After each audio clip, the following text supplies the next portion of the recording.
हरिहंस सिंध सोनी उपाध्याय साधु सर्व अर्थ के प्रकाशी मांगलिक उपकारी है।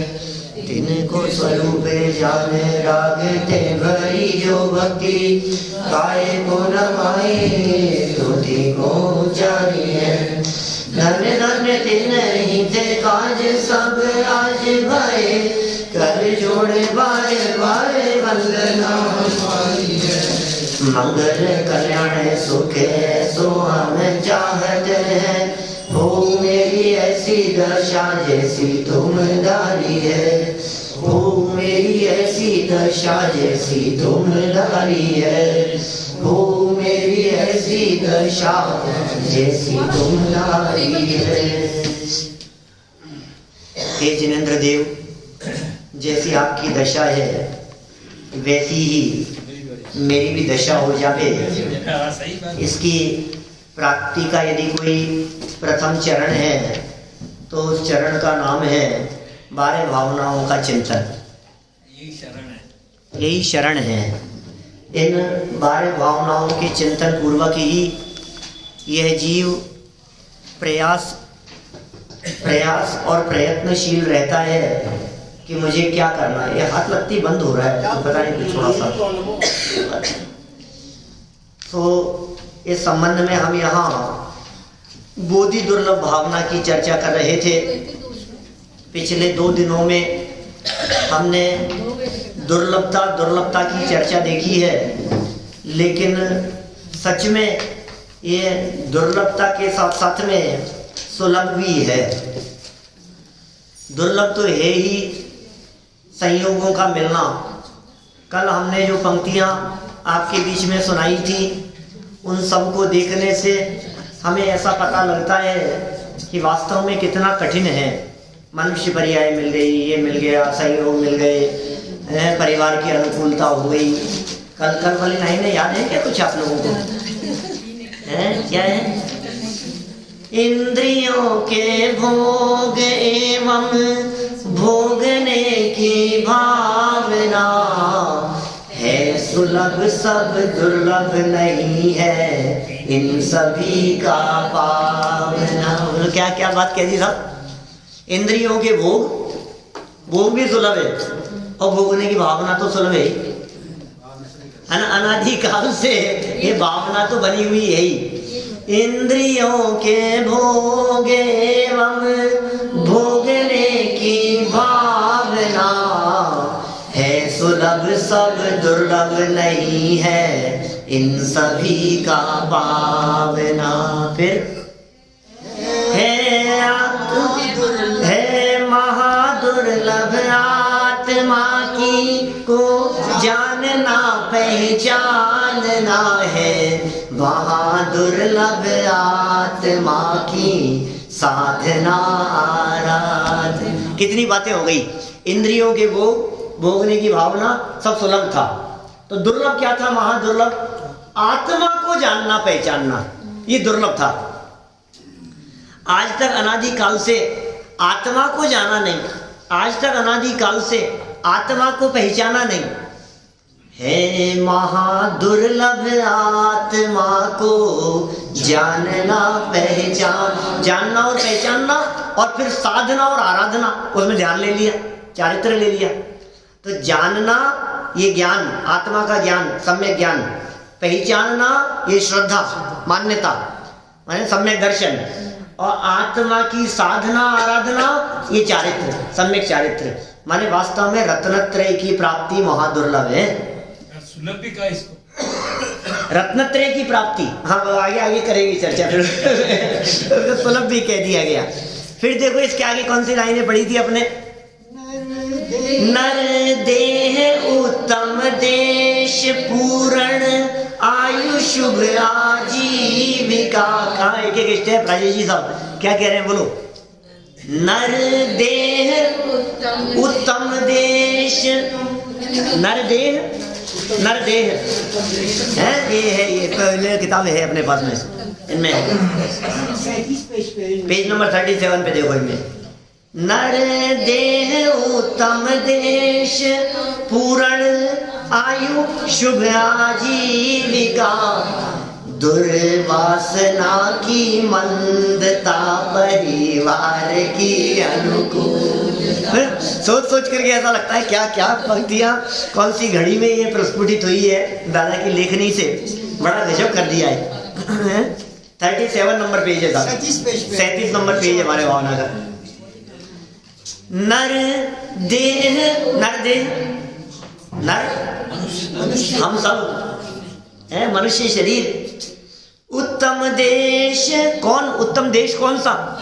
अरे इस उपलब्ध दुनिया में यदि उत्तम देश किसी को कहा जा सके तो वो भारत देश है। लोग अमेरिका को कहते हैं क्या? अमेरिका हो चाहे अफ्रीका हो चाहे ऑस्ट्रेलिया हो चाहे सिंगापुर हो चाहे जापान रूस कोई भी हो, सब में यदि सबसे उत्तम यदि कोई देश है तो कौन सा है? भारत देश। मेरा भारत महान, मेरा भारत महान। जो यहाँ है वहाँ वहाँ नहीं है। वो वहां नहीं है।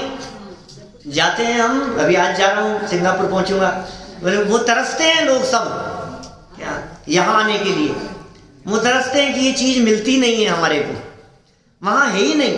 ये हिंदुस्तान में जो धर्म निरपेक्षता है वो पूरे विश्व में कहीं नहीं है। जब भी आपको इतना बुलाते हैं आग्रह पूर्वक, धर्म निरपेक्ष राष्ट्र है, धर्म निरपेक्ष, तो ये उत्तम देश मिल गया हमारे को। नर देह उत्तम देश, उत्तम देश पूर्ण आयु, आयु पूरी मिल गई कि नहीं? अरे साहब क्या पता कब मर जाए। अरे कब मर जाए तो छोड़, जितनी मिली है उसमें क्या न्याल कर लिया पहले ये बता, कि नहीं मेरे को थोड़ा समय और मिल जाए, थोड़ा समय और मिल जाए। पहले बता आज तक तेरे को जो 50 साल मिले, जो 45 साल मिले, जो 35 साल मिले, जो 70 साल मिले छापड़ा जी साहब, अपन ने उन पिछले वर्षों में कौन सा तीर मार लिया, क्या कर लिया? जैसे हमने 50 60 70 बिता दिए हैं, आगे बचे हुए जीवन में वैसे ही बिता दोगे तुम्हें क्या लगता है? तुम यदि हमसे थोड़ी मोहलत और मांग रहे हो, यदि उसमें कुछ आत्म कल्याण करने की बात दिखती हो, और सुनो यदि आत्म कल्याण करना हो तो इतना टाइम तो अभी बचा है तुम्हारे पास में। क्या माने तुम्हें लगता है कि जब इतने बिता दिए तुमने, मैं लोगों से पूछता हूं तो लोग कहते हैं कैसे इतने बड़े हो गए, पता ही नहीं लगता है। अपनी पास्ट लाइफ को देखते हैं तो ऐसा ही लगता है हमारे को, हम कैसे इतने बड़े हो गए। अरे पिता हो गए, दादा हो गए, दादा दादी बन गए, नाना नानी बन गए, कैसे लगता है अपने को? ऐसे से लगती है बात, कल की सी बात लगती है हमारे को। तो भाई ये यहाँ कह रहे हैं ये पूर्ण आयु और शुभ आजीविका, आजीविका भी मिल गई। देखो पूर्ण आयु शुभ और आजीविका, ये आजीविका के साथ में शुभ मत लगाओ, ये पूर्ण आयु के साथ में शुभ आयु लगाओ। नहीं समझ में आई बात? आयु की पूर्णता और शुभ आयु मिलना, आयु शुभ पहले कर लो, आयु शुभ, और आजीविका के साथ में भी शुभ कह सकते हो आप, मतलब अच्छी अनुकूल आजीविका मिल गई। दुर्वासना की मंदता परिवार की अनुकूलता, वासनाओं की मंदता है, परिवार की अनुकूलता है। सत सज्जनों की संगति सद धर्म की आराधना है, उत्तरोत्तर महादुर्लभ आत्मा की साधना। सज्जनों की संगति मिलना, सच्चे धर्म की आराधना होना, ये सब उत्तर उत्तर महान दुर्लभ है, आत्मा की साधना भी और आराधना भी। अब वो बात आपकी वाली है, अब सुनो, अब आगे यहाँ तक तो कल कर ली थी अपन ने चर्चा, अब सुनो क्या कह रहे हैं। सब धर्मों में जैन धर्म श्रेष्ठ है। हाँ, अरे सत्य धर्म मतलब सच्चा धर्म, सत्य धर्म माने सत्य की पहचान कराने वाला धर्म, सत्य धर्म माने अनेकांतिक धर्म, सत्य धर्म माने एकांत की चर्चा न करे और वस्तु के स्वरूप की चर्चा वस्तु के आधार से करे, धर्म वस्तु के स्वभाव को बतलाए, वो सत्य धर्म है। सत्य धर्म माने वस्तु धर्म, वस्तु धर्म, प्रकृति का धर्म, जन जन का धर्म, जीव मात्र का धर्म, वो सत्य धर्म है। सत्य धर्म किसका नाम है? किसे सत्य धर्म कहो आप? जिसे कोई माने और कोई न माने। अरे ये वो धर्म जिसे सब स्वीकार करें तो सब सुखी हो जाए, जो क्षेत्र काल परिस्थितियों की बाउंड्री में बांधा नहीं जा सकता, उसका नाम सत्य धर्म है। Universal truth. यूनिवर्सल ट्रुथ है ये। नरक में नारकी भी आत्माएं जीव तत्व हैं और हम भी जीव तत्व हैं, निगोदिया भी जीव तत्व है, सब यूनिवर्सल है। कहीं चले जाओ आप, अग्नि सब जगह पर गर्म है, पूरी दुनिया भर में क्षेत्र काल परिस्थितियों की मर्यादा के परे है वो सब चीज। ये धर्म है। ऐसे धर्म की आराधना, वस्तु धर्म की आराधना और क्या कहा, सद्धर्म की आराधना है उत्तर उत्तर महादुर्लभ। इन सभी का पावनाया आत्मा की साधना। अभी साहब बहुत दुर्लभ है, बहुत दुर्लभ है, बहुत दुर्लभ है। ये दुर्लभ दुर्लभ जान करके सब पकड़ लिए भाई साहब, मेरे तो बस की बात नहीं है। अरे बड़े बड़े ज्ञानी जब जिसको दुर्लभ कह रहे हैं तो हम जैसे अज्ञानी क्या करेंगे? जो चीज अपने पास में है वो तो सुलभ ही है। वो छंद सुना रहे हैं आगे वाला। जब मैं स्वयं ही ज्ञेय हूँ, जब मैं स्वयं ही ज्ञान हूँ, जब मैं स्वयं ही ध्येय हूँ, जब मैं स्वयं ही ध्यान हूँ, जब मैं स्वयं आराध्य हूँ, जब मैं स्वयं आराधना, जब मैं स्वयं ही साध्य हूँ, जब मैं स्वयं ही कुछ बात पल्ले पड़ी क्या कह दिया? सब कुछ अपने में आ गया। ये क्या कह दिया? मैं ही ज्ञेय हूँ, मैं ही ज्ञान हूँ। ज्ञेय मतलब जानने योग्य। जानने योग्य क्या है बोलो दुनिया में? स्वयं। कपड़े का बिजनेस जानने योग्य है कि पत्थरों का? बोलो क्या करने योग्य है? बिस्किट बनाना जानने योग्य है कि स्पेशल वो नान खटाई बनाना? सबसे बोलो क्या जानने योग्य है? अच्छी चीज जानना योग्य है। क्या चीज ऐसी है जो जानने योग्य है? आपको ऐसा लगता है?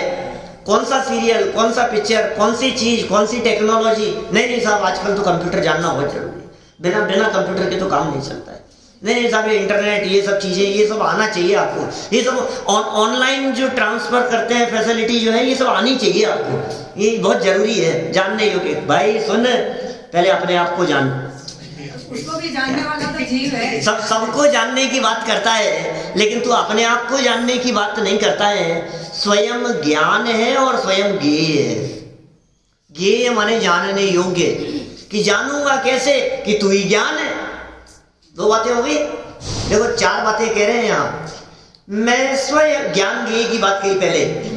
जब मैं स्वयं ही ज्ञेय हूँ, जब मैं स्वयं ही ज्ञान हूँ, जब मैं स्वयं ही ध्येय हूँ, जब मैं स्वयं ही ध्यान हूँ। ध्यान करने योग्य। किसका ध्यान करें बोलो? किसका ध्यान करें? दादा के जो ध्यान पर प्रवचन है उसमें वो बार बार में इस तरह की बात कहते हैं कि भाई ध्यान से रहित तो कोई नहीं होता। ये कहने काम नहीं होता कोई। अभी देखो, आज हम निकलेंगे दिन में तो पिताजी कहेंगे बेटा ध्यान रखना।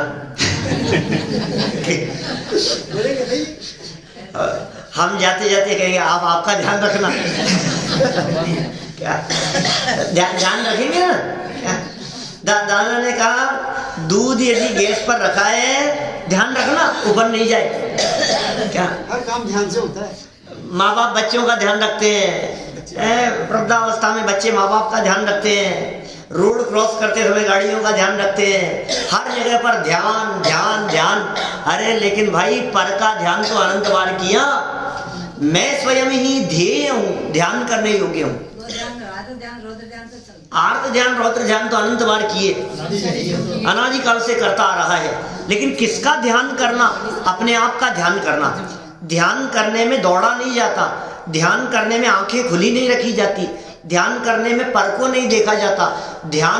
असली ध्यान जो है वो अपने आप को देखने का नाम है। तो मैं स्वयं ही ध्येय, ध्यान करने योग्य। अनंत भगवान का भी नहीं, वो जिसका ध्यान करते हैं उसका ध्यान कर। अनंत भगवान किसका ध्यान करते हैं? बोलो, सिद्धों का करते होंगे। अच्छा फिर सिद्ध किसका कर रहे हैं?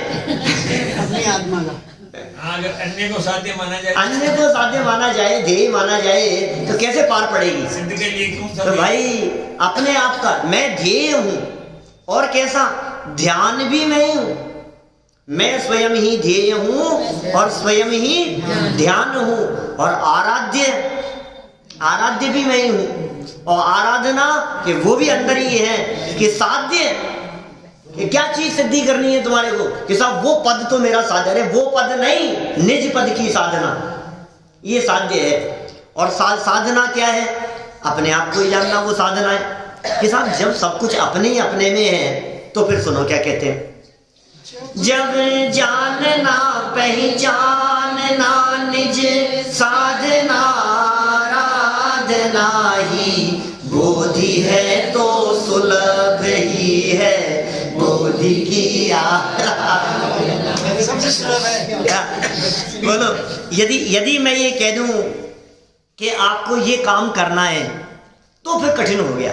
जैसे कहते हैं ना, चाय का प्याला बना करके पीना कठिन काम है, पराश्रित काम कठिन होता है, पर में कुछ भी करना कठिन है। दूसरे की जेब में हाथ डालेगा तो जूते खाएगा, और खुद की जेब में हाथ डालना, अपनी जेब से नोट भी निकाल, अपनी जेब से नोट निकालना आसान है, तो भी कठिन कह सकते हैं उसे, क्योंकि जेब अलग है और हाथ अलग है। हाथ में यदि उठाने की सामर्थ्य ना हो, पैरालिसिस जैसी स्थिति हो, तो जेब में हाथ भी न डाला जा सके, लेकिन अपने आप को जानने और पहचानने में इतनी पराधीनता भी नहीं। मतलब स्वाधीनता का मार्ग है, स्वाधीनता का मार्ग है, ये धर्म है। कि साहब बतलाओ, अभी तक आप दुर्लभ दुर्लभ दुर्लभ दुर्लभ कह रहे थे, इतना दुर्लभ है, इतना दुर्लभ है, और यदि ये इतना ही दुर्लभ है तो फिर इतने लोग हर 6 महीने 8 समय में 608 भगवान बन रहे हैं, ये कैसे हो रहा है? कि भाई ये जो है ना अपने ये पंडित जी जयचंद जी छाबड़ा, यहीं बैठ करके इन्होंने 12 भावना लिखी। मालूम आपने उन्होंने क्या लाइनें लिखी? बोधि आपका भाव है, निश्चय दुर्लभ नाही, भव में प्राप्ति कठिन है, यह व्यवहार कहाई। क्या कहा? वापस सुनना जैन साहब, ये बहुत सुंदर 12 भावना। 12 भावना कितने सैकड़ों विद्वानों ने लिखी है। अभी अपन भूधरदास जी की भी देखेंगे, यहाँ इनकी भी देखेंगे, वादीप सिंह सूरी आचार्य देव की भी। आज तो खत्म करनी है अपने को, फिर पता नहीं क्या हो। तो बोधि दुर्लभ की तो चर्चा पूरी करेंगे। तो क्या लिखा उन्होंने? बोधि माने रत्नत्रय। ये क्या है? बोले रत्नत्रय तेरे अंदर में होता है, इसमें परतंत्रता नहीं है, इसमें रंच मात्र भी पराधीनता का काम नहीं है।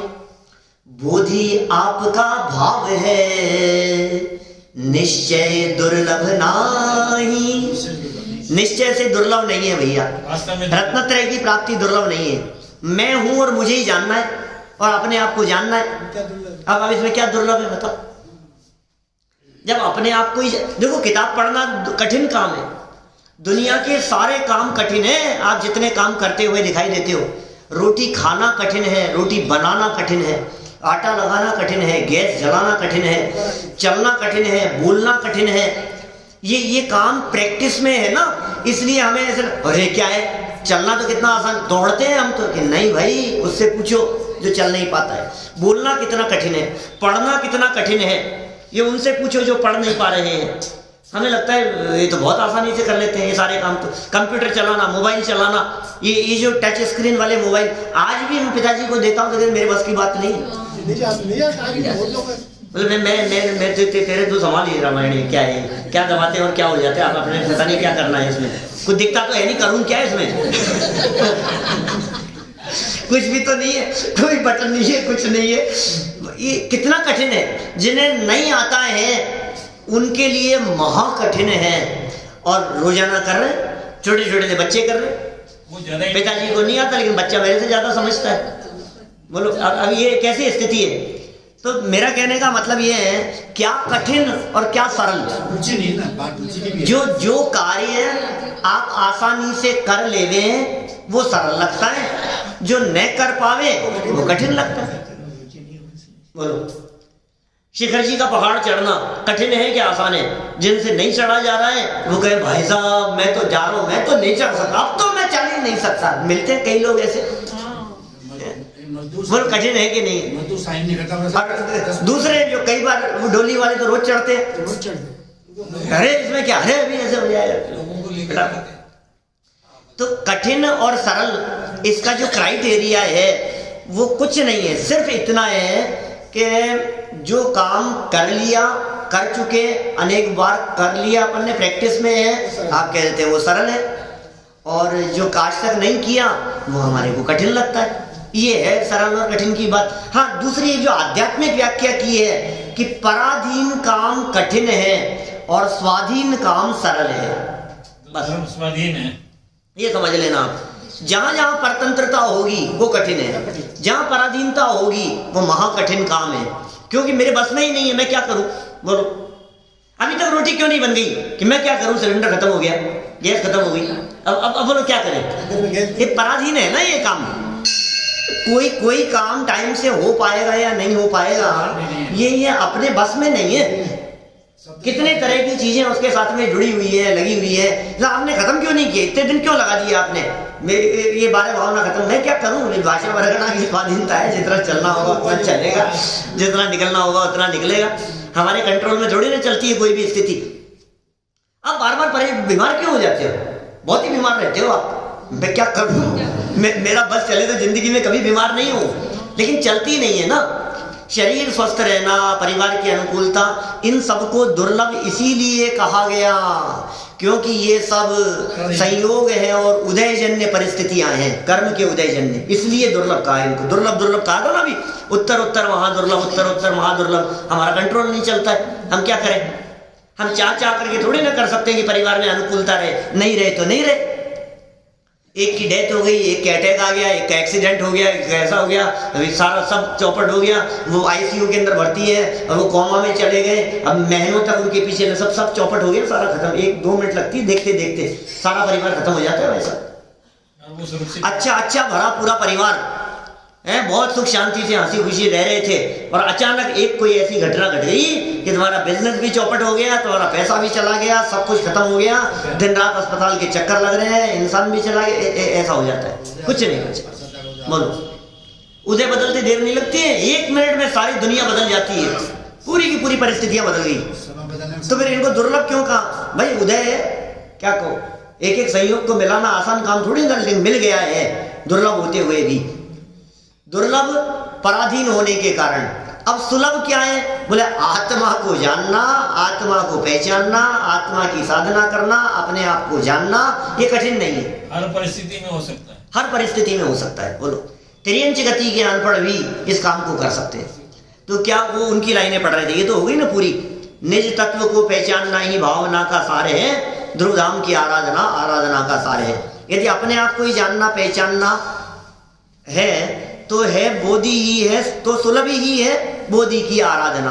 ये बोधि की आराधना अत्यंत सुलभ ही है, ऐसा जानना चाहिए। अब देखो इनकी लाइनें क्या पढ़ रहे थे अपन, बोधि आपका भाव है, बोधि आपका भाव है, निश्चय दुर्लभ नहीं, दुर्लभ नहीं है। फिर क्या है भाई साहब, फिर बोधि दुर्लभ क्यों लिखा इसको, फिर बोधि के साथ में दुर्लभ क्यों लिखा।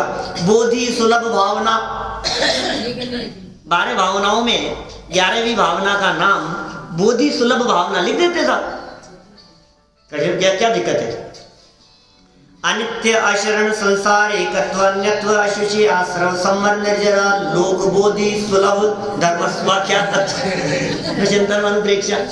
बोधि सुलभ हो जाता, उसमें क्या दिक्कत है, कोई फर्क नहीं पड़ता, मात्राएं कम ज्यादा नहीं होती, अनादिकाल से भी नहीं हुआ ना, इसलिए भी तो। हाँ, इसीलिए कहा बोधि आपका भाव है, निश्चय दुर्लभ नहीं, लेकिन भव में प्राप्ति कठिन है, यह व्यवहार का है। ते भव में तेरे को प्राप्ति नहीं हुई भैया, इतना जीवन निकल गया, अनादिकाल से रुलते रुलते रखड़ते रखड़ते अपने आप को जान पहचान नहीं पाया, इसलिए हम कह रहे हैं बहुत कठिन काम है भैया, हो नहीं पा रहा है, मुझसे हो नहीं पा रहा है, मुझसे हुआ नहीं, इसलिए कह रहे हैं कठिन है। सरल उपाय ये कहेंगे। देखो अभी क्या कह रहे हैं यहाँ पर, पेज नंबर कितने पर आ गए, 545 पे देखो, 545 पे 77 और 78 2 श्लोक हैं। देवता भविता स्वापी देव है स्वाधर्म पापतः तम धर्मम दुर्लभम कुर्यात् धर्मो ही भुवि कामसुः। क्या कह रहे हैं? हे आत्मन, धर्म और पाप से कुत्ता भी देव और देवता कुत्ता हो जाता है। धर्म से कुत्ता भी देवता हो जाता है और पाप से देवता भी कुत्ता हो जाता है। मैं नहीं कह रहा हूं, अब किसी को कुत्ता कह दो तो कितनी बुरी बात लगती है, लेकिन ये कह रहे हैं ऐसा ही है। तूने यदि मार्ग सही अपनाया तो तू GOD गॉड बन जाएगा, और यदि मार्ग उल्टा हो गया तो GOD का DOG हो जाएगा।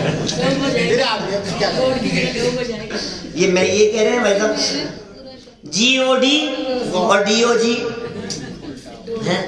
सही दिशा में चले तो भगवान बन जाए, और दिशा उल्टी हो जाए तो तू देव और भगवान तो छोड़ कुत्ता बन जाएगा, तेज गति में चला जाएगा। जी के शब्द भी है ना, व्यवस्थित रखें इसी। हाँ तो कुत्ता को नमोकार मंत्र दिया तो वही तो ये जीवनधर याद कर रहे हैं ना। जीवनधर स्वामी इन बारे भावनाओं का चिंतन कर रहे हैं, तो वो चिंतन करते हुए विचार कर रहे हैं कि देखो, धर्म आराधना करके वो कुत्ता भी देव बन गया, यक्ष बन गया, और कोई व्यक्ति यदि पाप में लगा रहे तो देव गति का जीव भी मर करके अरे कुत्ता बन जाए, ये तो महाभाग्य समझना।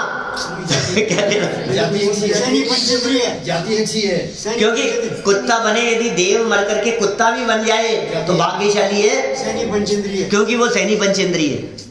कुत्ता भी बन जाए तो भी वो समय दर्शन ले सकता है, भाग्यशाली है। लेकिन देव मरे एकेंद्रिय होए तो क्या होए? ऐसा ही होता है। तैते चैत थावरतन धरे, एकेंद्री बन जाए, पृथ्वी कायिक में चला जाए, वनस्पति में जाकर के पैदा हो जाए, तो फिर क्या ठिकाना है बतलाओ? बहुतायत जीव तो वही होते हैं। बहुतायत तो वही है, भावनात्रिकों में तो वही जाने की मुख्यता है। कितना कठिन है, जो चीज जितनी दुर्लभ होती है, जितनी प्राप्ति जिसकी कठिन है, उसे उतना ही दुर्लभ कहा जाता है। अब ये पुण्य पाप के ऊपर निर्भर करता है। इसलिए भाई क्या कह दिया इन्होंने, देखो अन्वय अर्थ में, हे आत्मन, धर्म और पाप से दो बातें हैं, क्रम से लगाना, धर्म और पाप। कुत्ता भी देवता, ये तो धर्म से, कुत्ता भी देवता हो गया धर्म से, और देवता कुत्ता हो जाता है। बोलो, कुत्ता भी देवता हो जाता है और देवता भी कुत्ता हो जाता है धर्म से। इसलिए पाप से देवता कुत्ता हो जाता है। इसलिए तू दुर्लभ उस धर्म को धारण कर, निश्चय से संसार में धर्म इच्छित कार्य को पुष्ट करने वाला है।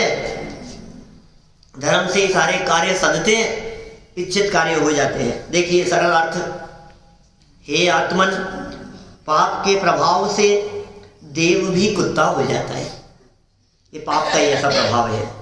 और धर्म के प्रभाव से कुत्ता भी देव पर्याय प्राप्त कर लेता है। ये सब धर्म का ही महात्म्य है। इसलिए इस दुर्लभ धर्म को धारण करो, क्योंकि इस संसार में धर्म ही सब मनोरथों को पूर्ण करने वाला है। लेकिन सुनो, ये धर्म सब मनोरथों को पूर्ण करने वाला तो है, लेकिन मनोरथ रख करके धर्म मत करना, तो सब गड़बड़ हो जाएगी इससे। तो सब मिलेगा, लेकिन बिन मांगे, मांगने की वृत्ति मत रखना। बिन मांगे मोती मिले, और मांगे मिले ना भीख। एक दिन मनोरथों का अभाव हो जाएगा, मनोरथों का अभाव हो जाएगा। ये है असली काम। तो सच में मांगने की जरूरत, अरे मांगने की जरूरत नहीं पड़े, ऐसी स्थिति होए। तो ये कितनी सुंदर बात कही। धर्म है जिससे सारे कार्य सज जाते हैं। धन कन कंचन राज सुख, तभी सुलभ कर जान, दुर्लभ है संसार में। मतलब व्यवहार की बात कही है भाई, है ना। यहाँ तो बात कुछ और कह दी, यहाँ तो उस व्यवहार की बातों से कुछ आगे बढ़ गए। वो जो बात गुजरदास जी ने लिखी है, उन्होंने कहा कि भाई वो सब सुलभ है। धन, कहते भाई साहब मजाक का काम थोड़ी ना इतना पैसा कमाना, क्या ये आसान है क्या? आपको पता है कितनी मेहनत लगी है मेरे को, बहुत पापड़ बेलने पड़े तब जाकर के आज ये काम हो गया है। कह रहे धन कर्ण, कर्ण क्या होता है? अनाज। कंचन क्या है? सोना। किसी का नाम नहीं धन कर्ण कंचन, और इतना ही नहीं, राज्य सुख, राजपद मिल गए, राज्य संपदा मिल गई, सब ही सुलभ, सब सुलभ है। क्या बात कर रहे हो? राज्य मिल जाना सुलभ है, पद प्रतिष्ठा मिल जाना सुलभ है, धन संपत्ति वैभव आदि का मिल जाना बहुत आसान है, कोई कठिन काम नहीं है। धन कन कंचन राज सुख सब ही सुलभ कर जान। तो दुर्लभ क्या है? दुर्लभ है संसार में एक यथार्थ ज्ञान। ये सच्चा ज्ञान, यथार्थ ज्ञान, भेद विज्ञान, ये संसार में बहुत दुर्लभ है, मिलता नहीं है, मिलेगा नहीं। आप एड़ी से चोटी तक का जोर लगा लो, सम्यक ज्ञान आपको मिलना आसान काम नहीं है, क्योंकि जगत में सम्यक ज्ञान का प्रचार प्रसार करने वाले लोग दिखते नहीं। लोक में सच्चे ज्ञान को, सच्चे ज्ञान की कीमत नहीं है। आप इंजीनियरिंग का ज्ञान हो, मेडिकल का ज्ञान हो, बिजनेस का ज्ञान हो, वो पैसा कमाने का ज्ञान हो, करोड़पति अरबपति बनने के नुस्खे यदि कहीं बताए जा रहे हो तो कैसे भीड़ पड़ती है। मतलब बाहरी पारिवारिक अनुकूल, घर में सुख शांति कैसे रहे, इसके यदि कोई फॉर्मूले बतलाए जा रहे हो तो वहाँ कितने लोग आकर के इकट्ठे होते हैं? शांति विधान घर में शांति रहेगी। अब अरे क्योंकि घर घर में, ये इस बात को दिखाता है कि घर घर में अशांति है। माने यदि शांति प्राप्त करने के लिए, सुख शांति के लिए तू जगह तलाशता है, तू काउंसलर ढूंढता है, तू किसी स्पीकर को सुनना चाहता है, कहीं से कोई जुगाड़ लगाना चाहता है, किसी मंत्र तंत्र की आराधना करना चाहता है, इसका मतलब ये है कि दुखी है। मन्ना लाल जी साहब, मंगलवार को जो भीड़ दिखती है वो इस बात को दिखाती है कि दुखी है। दुखी है। दुखी नहीं हो तो क्यों उमड़े? बतलाओ। दुखी, अच्छा डॉक्टरों की जो भीड़ है, अभी डॉक्टरों की बात करो, डॉक्टरों की जो भीड़ है वो इस बात को दिखाती है ना कि मरीज है, दुखी है। तो जाते नहीं है। तो डॉक्टरों की भीड़ मरीजों की अधिक संख्या को दिखाता है कि मरीज ज्यादा हैं, बीमार ज्यादा हैं। इसी तरह से यदि कहीं देवी देवताओं के यहाँ जहां कोई मनोरथ पूरे होने की भावना से जाते हो, इसका मतलब यह है कि मनोरथ पूरा नहीं हो रहा है, दुखी है, सब दुखी है। या संसार में जीव सुखिया कोई नजर नहीं आता। तो ये सारी बातें तो मिलेंगी आपको, लेकिन रत्नत्रय, सम्यक दर्शन की चर्चा करने वाले, आत्मानुभव की चर्चा कर, अरे काय रखे छे पंडित साहब सम्यक दर्शन में काय से, अरे काय सम्यक दर्शन लगा रखी तुमने, क्या धर्म लगा रखा है? अरे कोई मतलब नहीं है इसमें। कल की बात बतला रहा हूँ, सच्ची घटना, नाम नहीं लेना चाहता, लेकिन किसी ने कही मेरे से, काफी लोग थे वहां, किसी ने कही कि हमें तो सुहाता नहीं है बिल्कुल भी ये धर्म कर। ऐसे कहीं चलता भी है तो हमें ऐसे लगता है यार क्या लेकर के बैठ गए, बंद करो इसको, ऐसा लगता है। दिल की भावना व्यक्त की मेरे सामने, मैं क्या बतलाऊं। अभी यद्यपि ऐसा होना नहीं चाहिए, लेकिन पता नहीं क्यों हमारे मन में ऐसी भावना होती है कि ये नहीं चले। बोलो, अब यद्यपि वो मंद का शायद परिणाम था उनका जो मेरे सामने आयु जो भी हो, बिल्कुल भी हो, क्या पता। ये क्यों आते हैं मुझे ऐसे भाव? ये चलना नहीं चाहिए, ये धर्म लोग करते हैं तो करते हुए देख करके ऐसा लगता है यार ये सब कुछ नहीं होना चाहिए। और इतनी तेज आवाज, दूसरा व्यक्ति तेज आवाज में चलाता है तो हमें लगता है कि यार ये डिस्टर्ब कर रहे हैं, बंद करो इसको, सुहा नहीं रही है हमारे को, नमस्कार मंत्र नहीं सुहाता है, उसका पाठ नहीं सुहाता है, ऐसी है स्थिति जगत में। तो भाई क्या कहा, धन कर कंचन राज सुख सब ही सुलभ कर जान। दुर्लभ क्या है? एक यथार्थ ज्ञान दुर्लभ है संसार में, एक यथार्थ ज्ञान। और चलो ये पढ़ने के पहले एक और पढ़ ले, कौन सी? दौलत राम जी की रह गई ना अपनी, वे तो कितने अपने वो भी नहीं पढ़ी, जुगली बाबू जी की भी नहीं पढ़ी। सुंदर सुंदर लाइन है, तो मन रम जाए तो करते रहो महीनों चर्चा, इनमें क्या है। चलो दौलत राम जी क्या कहते हैं, छेड़ाला की 5वीं ढाल का 13वां छंद। 5वीं ढाल के 13वें छंद में क्या कहा? अंतिम ग्रेव्यक लौ की हद, पायो अनंत विरया पद, पर सम्यक ज्ञान न लाधो, दुर्लभ निज में मुनि साधो। क्या भाई बात कह रही है? ओ भाई, तुझे लगता है मैं देवगति में चला जाऊं, तुझे लगता है मैं स्वर्ग में चला जाऊं, तुझे लगता है वहां देवांगनाएं और वैभव मुझे मिले? सुन सुन सुन, ये कह रहे हैं कि जितने स्वर्ग में तू जाना चाहता है, या जो तेरे स्वर्ग में जाने की मैक्सिमम लिमिट है, अभी तो नहीं, इस पंचम काल में तू जा ही नहीं सकता। 16वें स्वर्ग से ऊपर, 16वें स्वर्ग से ऊपर ग्रेव्यक में, 16 स्वर्ग से ऊपर, इंद्रों से ऊपर, 14वें इंद्र से ऊपर, 16 स्वर्गों के इंद्रों से ऊपर अहमिंद्र पहला ग्रेव्यक, दूसरा 9वें ग्रेव्यक तक चला गया। हद है, हद है। अंतिम ग्रेव्यक लौ की हद, कितनी बार? 2-4 बार जाया। पायो अनंत विरया पद, ओ अनंत बार अनंत बार अनंत बार ग्रेव्यकों में जाकर के आ गया। मुनि लिंग के बिना तो जा ही नहीं सकता। हाँ, बिना मुनि बने नहीं जा सकता। हाँ बिल्कुल, इतनी बार मुनि बना है। मैं भी वो भाव परावर्तन, अभी मैं इसको थोड़ा सा घुमा दूंगा, मैं 10-15 मिनट चाहिए फिर वो समझाने के लिए। इसलिए तो इतना समझ लो आप, अनंत बार उस पद को प्राप्त करके आया है।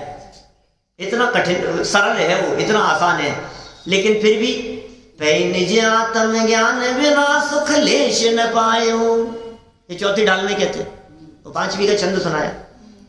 इतना होने के बावजूद भी वो रत्नत्रय की प्राप्ति नहीं हुई, इतना होने के बावजूद भी आत्मानुभव नहीं हुआ, इतना होने के बावजूद भी वेद विज्ञान नहीं हुआ, ये बोधि रत्नत्रय सम्यक ज्ञान इसकी प्राप्ति नहीं हुई। ये कितना कठिन है भाई।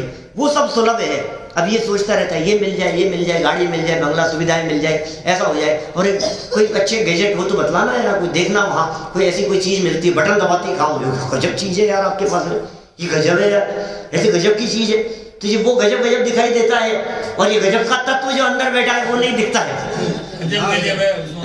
ये महागजब है, ये ऐसा महागजब है कि जिसको देखने से, जिसे देखते सहज दिखता सारा लोकालोक अपने अपने स्वरूप तो दिखता ही है, जिसको देखने से लोकालोक दिखने लग जावे, ये चमत्कार कैसा है बतलाओ।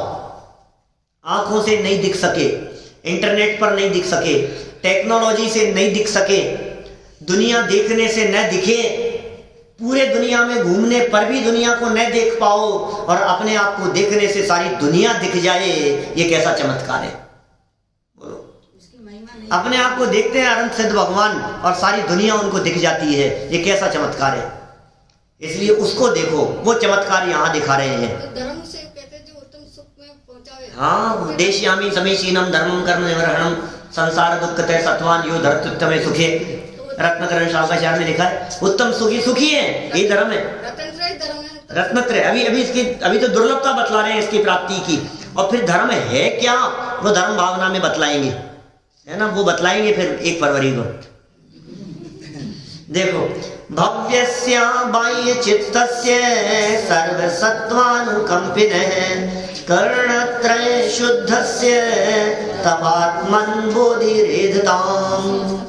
हे आत्मन, भव्य बाह्य पदार्थों में मानसिक वृत्ति रहित संपूर्ण जीवों पर दया करने वाले और अधःकरण, अपूर्वकरण तथा अनिवृत्तिकरण कर्णत्रय शुद्धस्य, ये 3 करण कहे, इन करण रूप परिणामों से निर्मल तेरे सम्यक दर्शन, ज्ञान, चारित्र की वृद्धि हो गई।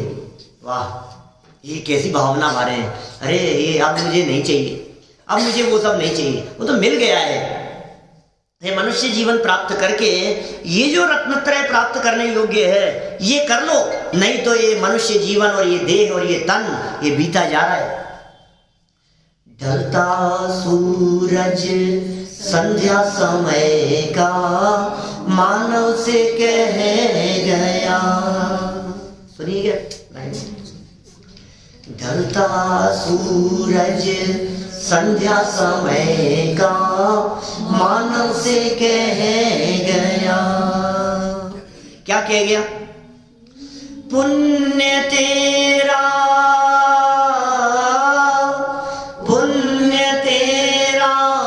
नर जन्म के संग बह गया। ढलता सूरज संध्या समय का मानव से कह गया। क्या कह गया? सुनो, पूरा सुन लो, 4-6 लाइनें। बालपन जब बीत निकला यौवन चढ़ता रे, यौवन चढ़ता रे। दीपेश जी, ये तो अपने लिए है बात। क्या राजेश जी, रविंद्र भैया, ये तो अपने लिए बात है ना रविंद्र भैया? ये तो अपने लिए कह रहे हैं, अपन युवाओं के लिए कह रहे हैं बात। बालपन जब बीत निकला यौवन चढ़ता रे, यौवन चढ़ता रे। लेकिन वृद्धपन अब शीघ्र आया, उसमें क्या होगा? जीवन सड़ता रे, जीवन सड़ता रे। तो फिर क्या करें? हुई क्या परिस्थिति, क्या बन गई अब? इस अंधेरी, इस अंधेरी गली का मग तंग रह गया। ढलता सूरज संध्या समय का मानव से कह गया। फिर बहुत मार्मिक लाइनें कही है। हम कर क्या रहे हैं इतना दुर्लभ जीवन प्राप्त करने के बावजूद भी? देह के पीछे पड़ा रे। बोलो, इतना दुर्लभ जीवन, मनुष्य देह, दुर्लभ अवसर, और कर क्या रहा है? देह के पीछे पड़ा रे। लेकिन ध्यान रखना, कब तक संग रहे, कब तक संग रहे? क्यों नहीं रहेगी साहब? मिट्टी में आखिर मिलेगी, मिट्टी में मिल जाएगी। कि साहब बात तो सच्ची कहते हो। तो फिर क्या करें? विपत्ति अब क्यों सहे, विपत्ति अब क्यों सहे? ये देह मिट्टी में मिल जाएगी, ये जीवन पूरा हो जाएगा। विपत्तियों को सहना बंद कर। कि साहब कोई उपाय बतला दो। आत्मा की, आत्मा की महिमा सुनकर दंग रह गया। ढलता सूरज संध्या समय का मानव को कह गया। अब ये इतना गजब बात मिल गई, आत्मा की महिमा तो सुनी, दंग रह गया। अब क्या करना है? मजा आ रहा है, मजा आ रहा है साहब। अरे गजब साहब, क्या बात है साहब, क्या गजब की बातें हैं साहब, अद्भुत बातें हैं। काम नहीं चलेगा, क्योंकि ये मजा तो बहुत आ रहा है लेकिन काम नहीं हुआ है। तो फिर क्या करें? मोक्ष पथ में कदम रख ले। ये है रत्नत्रय, ये है बोधि की साधना, ये है बोधि की आराधना, ये है त्रिकरण, इनकी प्राप्ति। मोक्ष पथ में कदम रख ले, जीवन बीत चला, जीवन बीत चला। स्वानुभूति प्राप्त करना चेतन की एक कला, चेतन की एक कला। स्वानुभूति प्राप्त करो, ये कला है, ये चेतन की कला है भाई साहब। स्वानुभूति प्राप्त कर लेना। ये साहब होगा क्या? ये स्वानुभूति स्वानुभूति के चक्कर लगा रहे हो। अभी क्या है ये आत्मानुभूति और ये सब चीजें कि सुनो, इससे गजब का काम हो जाएगा। काम कैसा हो जाएगा? भव भ्रमण का, भव भ्रमण का काल घट कर अंश रह गया। जैसे ही स्वानुभव हो गया, जैसे ही रत्नत्रय प्रकट हो गया, भव भ्रमण का जो काल था वो घट करके अंश मात्र रह गया। और यदि नहीं समझे तो पुण्य तेरा नर जन्म के संग रह गया। समझ जाओ, समझ जाओ, समझने का अवसर मिल गया है। पुण्य बीत रहा है, जीवन पूरा हो रहा है, प्रति क्षण मृत्यु नजदीक आती चली जा रही है। जीवन कौन से क्षण कौन सी घड़ी में जाकर के पूरा हो जाए पता नहीं। अचानक खबर मिलती है आज ये नहीं रहे। क्या? अरे रोजाना प्रवचन करने आते थे वो संजीव जी आज नहीं रहे, ऐसे खबर मिलती है अचानक। अभी सुबह की बात बता रहा हूँ, 2 घंटे पहले की, पैर फिसल गया एकदम और तुरंत मैंने यही वाक्य कहा। मैंने कहा आज तो बच गए, अगला भरोसा नहीं है। रोज होती है घटनाएं, रोज। अभी 1.5 घंटे पहले की बात कह रहा हूँ मैं, घर पे पैर फिसला और अचानक बिल्कुल संभल गया, बच गया। तुरंत यही वाक्य याद आया, बेटा आज तो बच गया। क्या? और अभी थोड़े से भी यदि नहीं संभल पाता तो हड्डी टूटती और पड़े रहता और जीवन का क्या होता पता नहीं। समझ जाओ आप, रोज घट रही है घटनाएं ऐसी, फिर भी नहीं समझ रहा, फिर भी समझ में नहीं आई। ये बातें याद नहीं आती है हमारे, बार बार में प्रेरणा देने के लिए है ना ये बातें। ये जीवन पूरा हो जाएगा, लेकिन जीवन पूरा होने के पहले पहले ये काम कर लो। देखो सरल अर्थ पढ़ करके पूरा करते हैं, समय हो गया। हे भव्य आत्मन, तुम बाह्य पदार्थों से उदासीन, अहिंसा प्रेमी और अधेकरण, अपूर्वकरण तथा अनिवृत्तिकरण रूप परिणामों से निर्मल हो गए हो। अब यदि अधेकरण, अपूर्वकरण, अनिवृत्तिकरण यदि समझना हो तो पंचलब्धि पर मेरे प्रवचन है यूट्यूब पर। पंचलब्धि बहुत मार्मिक चर्चा है उसमें। अधेकरण, अपूर्वकरण, अनिवृत्तिकरण की चर्चा मंगलायतन में किए हुए प्रवचन है, वो पूरे वीडियो प्रवचन है और प्रोजेक्टर पे समझाया है सब। और मोक्ष मार्ग प्रकाशक पर तो पहले किए ही है, फिर चलेगा कभी 7वें अध्याय उसी के बेस पे। ये क्या है? ये अधेकरण क्या है, अपूर्वकरण क्या है, अनिवृत्तिकरण। स्वतंत्र पीरियड चाहिए, मतलब माने 1-2 घंटे का समय चाहिए इनको समझने के लिए। लेकिन इतना समझ लो आप, इन 3 करणों के माध्यम से, इन 3 करणों पूर्वक इस जीव को सम्यक दर्शन की प्रकटता होती है। इनमें करने का कुछ नहीं है इन करणों में।